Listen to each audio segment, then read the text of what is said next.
Good evening. On tonight's broadcast, debate and analysis of the Affordable Health Care Act website. How long will the country have to wait till the website is up and functioning? And later in the broadcast, Hillary Clinton is returning to politics with a series of speeches. And we will have discussion on how the Republican Party is looking to improve their image since the shutdown. I'm Megan Roberts, and this is The Rundown. The sparks were flying on Capitol Hill as lawmakers squared off and Obamacare contractors blamed each other for the website's problem. Joe Johns explains how lawmakers are trying to figure out what caused the website's problems. Fireworks on Capitol Hill as lawmakers took aim at the botched rollout of Obamacare's website. $500 million later, we find the American public have been dumped with the ultimate cash for clunkers. But as to who's to blame for the Obamacare website, government contractors weren't taking responsibility. The Federal Exchange, including the FFM, is not a standard consumer website. Equifax Workforce Solutions' role in the federally facilitated marketplace is limited. We have no role in the development of the website. One company, CGI, blamed another company seated at the very same witness table, without naming names, of course. The first set of issues on the exchange concerned another contractor's enterprise identity management, or EIDM, function. That other company, Optum QSSI, owned by United Health Insurance Company, passed the buck to the federal government's Centers for Medicare and Medicaid Services, or CMS, which made what amounts to a last-minute call. One of the reasons for the high concurrent volume at the registration system was a late decision requiring consumers to register for an account before they could browse for insurance products. Because of that last-minute call, the contractors admitted the system had not been fully tested before the website went public October 1st. A member of Congress who used to program computers for a living asked a key question. CMS made a decision. How late in the game did they make that decision to change a drastic system like this? For CGI, they asked us to turn that flag off or functionality off at 2 weeks before go live. The Obamacare website, plagued by major problems since the rollout at the start of the month, should be functioning smoothly by the end of November, according to the official now in charge of fixing it. Jeffrey Zintas told reporters on Friday that an outside contractor will handle the task of resolving technical problems that have become a serious political flashpoint for the Obama administration. Healthcare.gov is fixable, Zintas said on a conference call. Joining me tonight to talk about this and to explain the problems of the Obamacare website is WTOP's Omi Mello, who is also the designer of SUNY Oswego's Media Summit website. Omi, thank you for joining me tonight. It's great to be here. So you've been involved with all the website problems that our own station has had since we were hacked right at the beginning of the year. So you kind of have an understanding of how fixing a website and what the main elements are that go into making a website. Yeah, well, obviously we're not at the scale of healthcare.gov, but the problem that they've had with healthcare.gov is that they've had too many chefs in the kitchen, to say. It was 55 contractors that were awarded this contract to develop one website, and you can't have 55 contractors working on this. You need communication, first of all, for a website of this scale to get developed, and even for corporations like Google or Amazon or even Apple, when they're launching things, they have their websites frequently go down because of the consumer demand. And that's what the healthcare marketplace is. It's an e-commerce website. Really, it was a series of missteps from the beginning of their development of the website. They really should have consulted with one firm and let them handle it. And I think President Obama's recent tech surge, I think that's mostly political maneuvering. Adding more people to the problem isn't going to help. Why do you think they decided to go in and use 55 contractors instead of just assigning, I mean, that seems like an outrageous amount of people to be working on one project. Yeah, it's something that, I guess it's just how government functions. It's any project, military, and if it's for citizens, they never just let one person do it. They'll hand it off to different companies who will bid for this project. Whichever company bids the lowest gets it. And they just hand off different parts, different contractors. Some are handling the state end, some are up the federal end. And to me, it seems like it was a miscommunication standpoint, along with the political maneuvering of the Republican Party and the Democratic Party. You have to remember, Republicans do control the purse strings right now in Congress. So you have a lack of funding. You had the fact that the website was delayed multiple times. First, you didn't know if Obamacare was going to be considered constitutional. Then you didn't know if President Obama was going to be reelected in November. All these setbacks were things that made the website have to take a step back and be like, well, we don't know if this is ever actually going to launch. And it's something that it's unfortunate. There's millions of Americans who would like to get on this website and can't, but it's fixable. I think that eventually, probably not anytime soon, maybe December. Well, they said that it should be by the end of November that we will see this fixed. But do you think that any of the problems that we see with the Affordable Health Care website, do you think that they could have been predicted? Yes, they could have been predicted. It's not something that's new. Lots of times, you see it a lot in video game launches for people who are in the tech market. When anything where you have tens of millions of people trying to access one service at a time, the servers just cannot handle that amount of data being requested from it. But Obama expected there to be a lot of a big response to the Affordable Health Care Act and when the website went up. So do you think that they just underestimated how many people were going to come onto this site? I mean, is there a way to predict, you know, if you think that 10 million people are going to come onto your website, is there a way to formulate a website around that?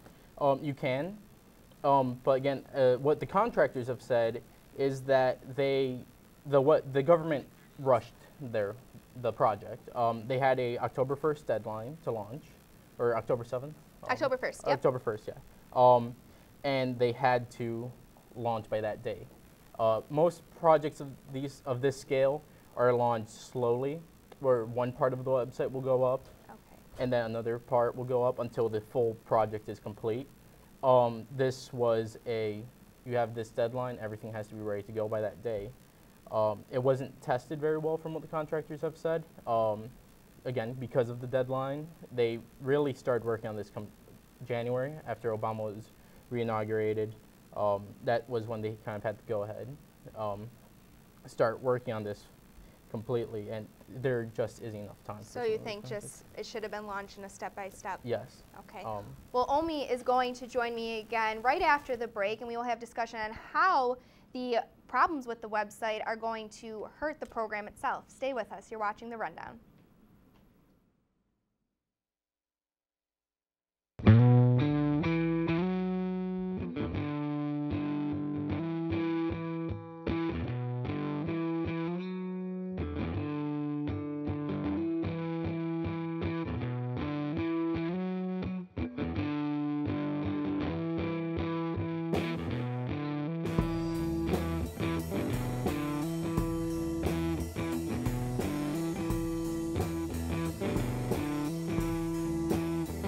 The 2013 Louis B. O'Donnell Media Summit, moderated by ESPN sports broadcaster and class of '87 Steve Levy, coming to Waterman Theater November 6th. Stay connected by visiting mediasummit.org for updates.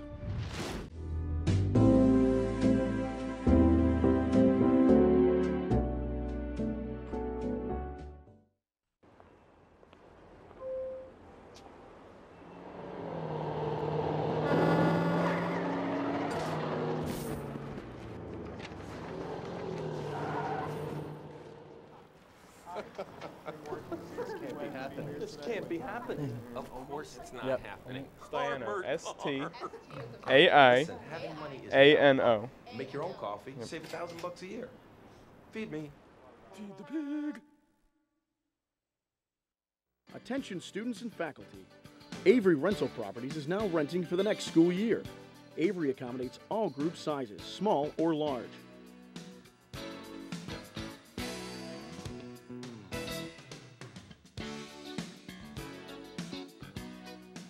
Avery Rental Properties. Make our house your home. 24-hour maintenance, garbage removal, snow removal, and off-street parking. Avery Rental Properties, 315-343-5005.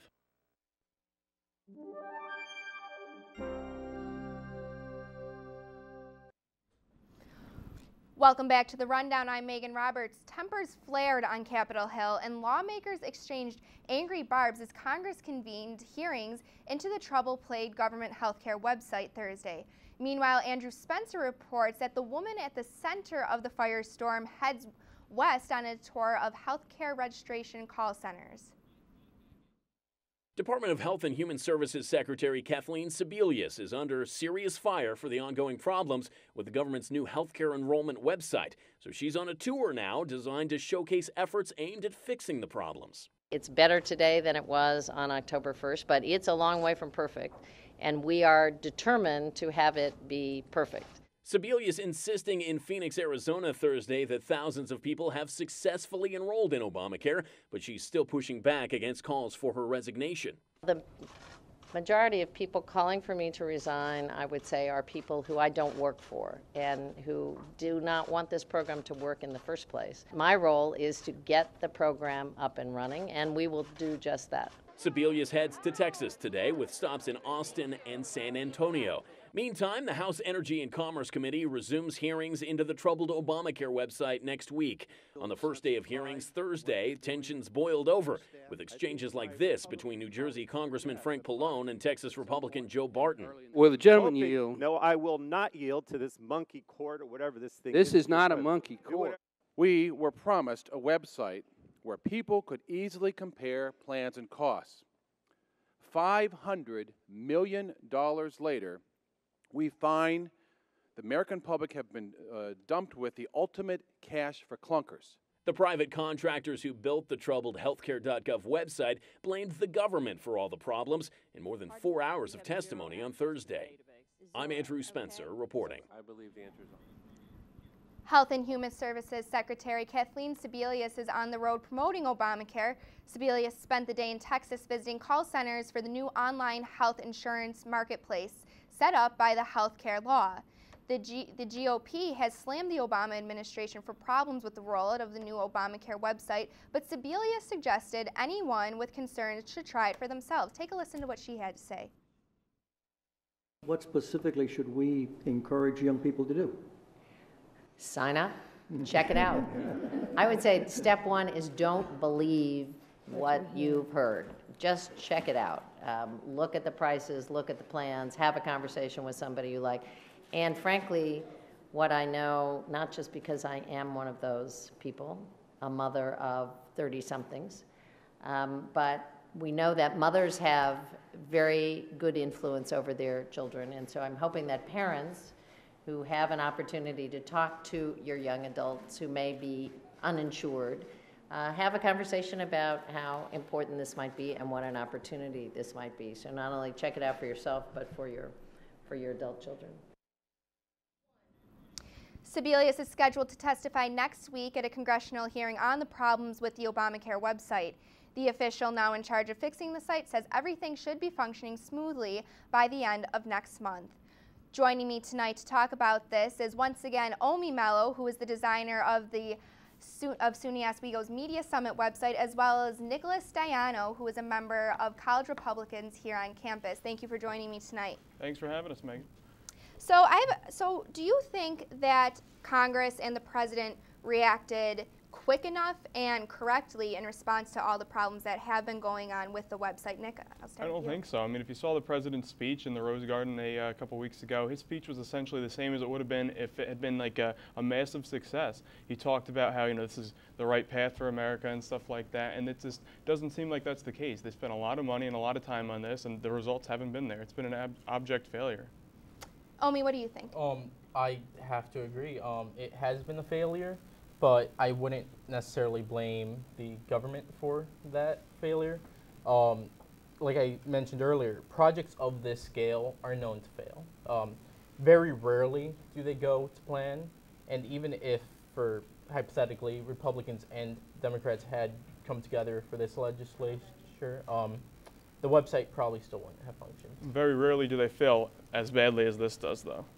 I think it is surprising, though. It is a valid point that it has failed, and that shouldn't have happened, considering the amount of pressure and what people expected to come from the Obamacare website. I mean, it's been talked up for almost 6 years now. We've been looking at Obamacare, so you would expect it that once it comes out, it's going to be working quite well.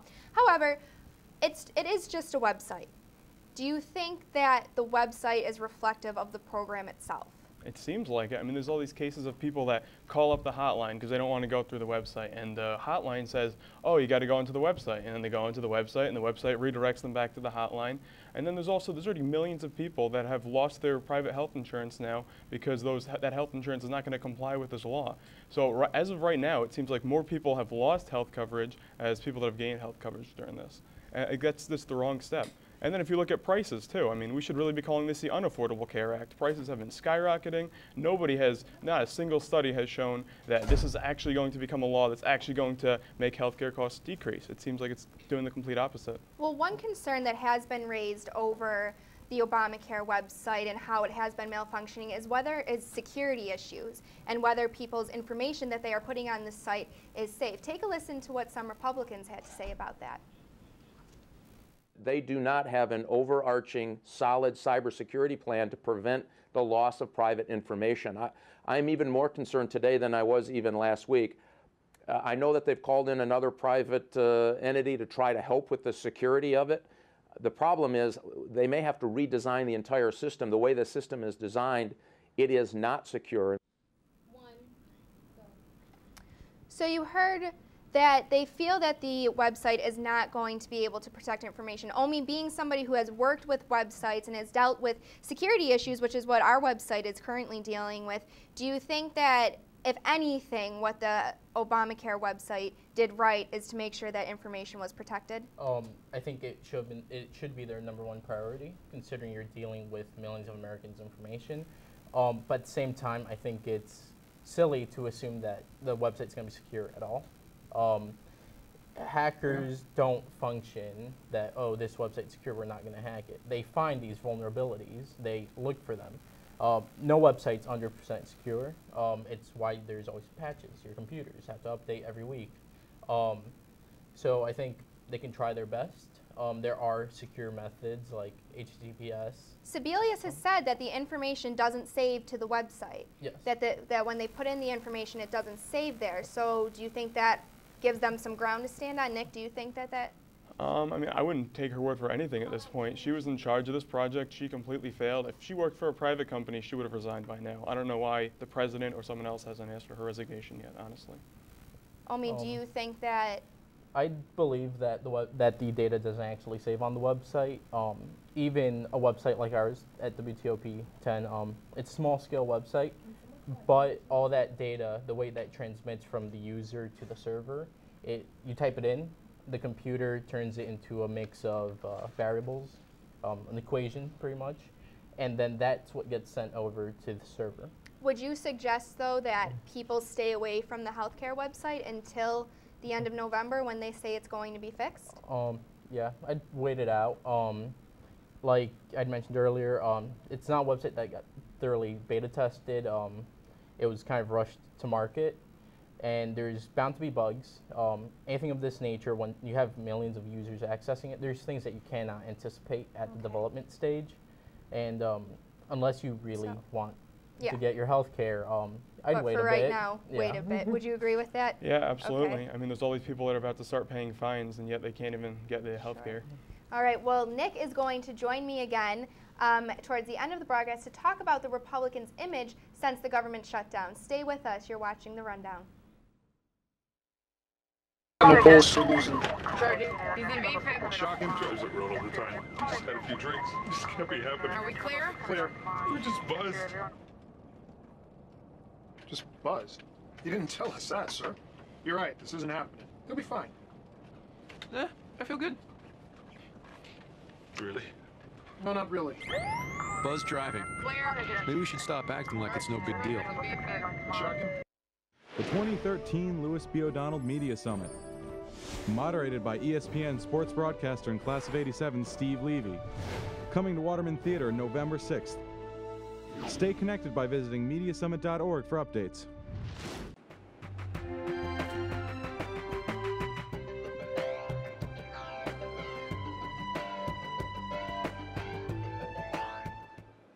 Attention students and faculty. Avery Rental Properties is now renting for the next school year.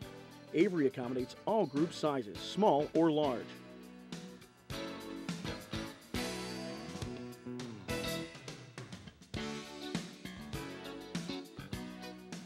Avery Rental Properties. Make our house your home. 24-hour maintenance, garbage removal, snow removal, and off-street parking. Avery Rental Properties. 315-343-5005. No matter where you live, life in the ocean depends on you. Do your part to help protect it. Recycle and dispose of your trash properly.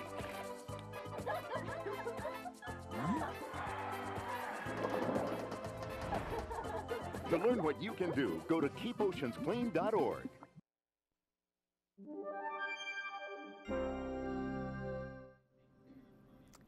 Welcome back. Well, Hillary Clinton is back on the political trail. She is delivering her first series of political speeches since leaving the State Department. Aaron McPike looks at Clinton's return to politics. Hello, Buffalo! With 3 speeches in 3 days, it's starting to look and feel like another campaign for Hillary Clinton. To make the case over and over and over again. Is she getting her campaign war chest ready? Well, liberal billionaire George Soros is jumping on the Draft Hillary bandwagon. He'll be a co-chair of the Ready for Hillary PAC's finances, a group independent of her, but a big get for a potential candidate who could be tested by the liberal left in a Democratic primary. On Thursday, she went right before that crowd, delivering policy prescriptions at a wonky liberal gathering. If there is going to be anybody who could even give her a tough time, it would be somebody coming from more of a fringe of the party, something kind of a tangent of the party, either a generational argument or a populist argument. On Wednesday, a protester heckled her over that black mark on her record, the death of 4 Americans at the U.S. consulate in Benghazi. Democrats and Republicans alike say it could be her biggest weakness if she becomes her party's nominee. He has a vision for the Commonwealth. Last weekend, she was stumping for one of her best friends, Terry McAuliffe, in his second try to become governor of Virginia. And tonight, she'll speak at Colgate University. It may seem like a lot for a woman who wanted some downtime, but she had to scrap plans for a series of high-profile policy speeches earlier this year, when the debate over striking Syria dominated national news. I'm not as interested in what the candidate looks like as what the candidate stands for, and what the candidate really believes needs to be the agenda for America's future. But does she need to worry about Clinton fatigue? Maybe they are trying to avoid the sense that she is kind of an imperial candidate who believes that this is hers by, birthright or succession.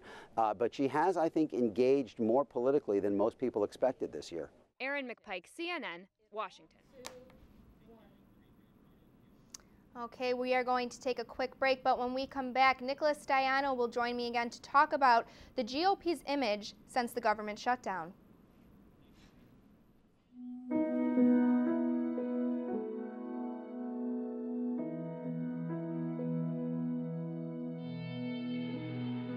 Every year, mothers lose their babies to gun crimes.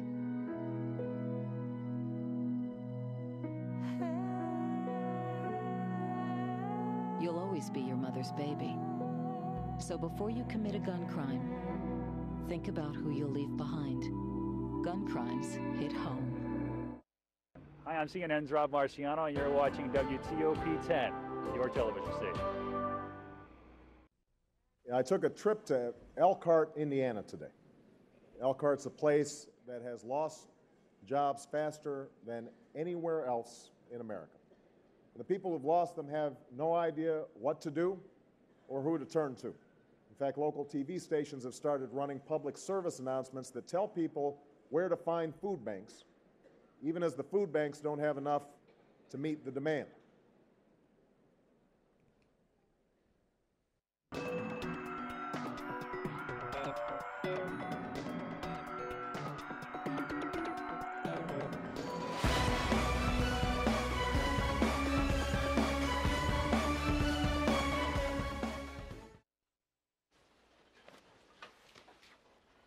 Honey? The credit fairy doesn't exist. What? It's make-believe. Nobody left anything under your pillow. If there's no credit fairy, then we'll make our credit score go up. We will, by doing things like paying our bills on time. There's no magic to improving your credit, but there's help, and it's free. Go to creditfairy.org. What?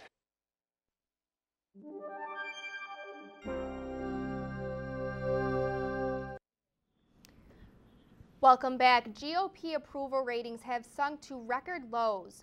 Polls show that the public largely blames congressional Republicans for the standoff that took the United States to the brink of default. Republicans extracted no concessions despite their charge to gut Obamacare in exchange for keeping the government open. The party now finds itself in worse shape than a year ago when President Barack Obama decisively beat Mitt Romney in the presidential race, and party leaders commissioned an autopsy to address the problems within their party. Joining me tonight to discuss the image of the Republican Party since the government shutdown is Nicholas Staiano. Nick, thanks for joining me again tonight. Thanks again for having me, Megan. So a poll that was taken in the last week shows that a little more than half the country says that Congress would function better if everybody was ousted. I'm surprised it's only half of Americans that think that way. It just seems like that right now Congress is so dispartisan between the Democrats and the Republicans. But the big problem there is that realistically, if you look at districts, out of 435 members of the House, there's really only 340, 350, 360 seats that can swing either way. So many seats and so many congressmen are just so deeply entrenched that the bigger concern for them is that they can have an opponent from further to the right if you're a Republican or further to the left if you're a Democrat. Well, and you bring up an interesting point because yes, half the country is saying right now that they want to oust half the, all of Congress. But we know that that's not a realistic option. So what do you think realistically could happen come the midterm elections in 2014? I think it's still a long way away until November 2014, but I don't think this shutdown is going to be the main issue.